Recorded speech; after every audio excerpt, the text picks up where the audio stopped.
প্রিয় গাইস, দোয়েল পাখি যদি জানতো তার দাম কত, সে বাংলাদেশের জাতীয় পাখি, টাকার উপরে তার ছবি থাকে, সে সংসদে গিয়ে নিজের নৈতিক অধিকারগুলো আদায় করে নিত, কিন্তু সে যায় না।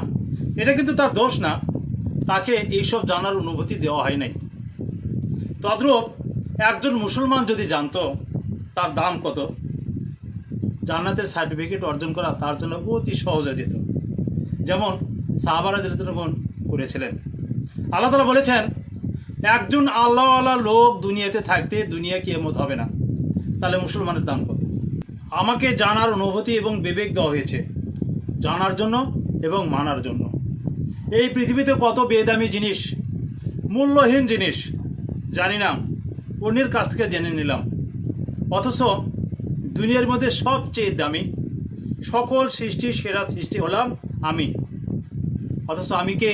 আমি কার? কোথা থেকে এসেছি? কোথায় যাব? কে পাঠিয়েছেন? কেন পাঠিয়েছেন? কিচ্ছু জানি না, জানার চেষ্টাও করলাম না।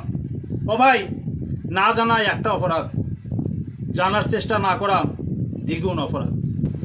ভাই, হয়তো আমি অনেক কিছু জানি কিন্তু মানি না, তাহলে শয়তানের ভূমিকায় আছি।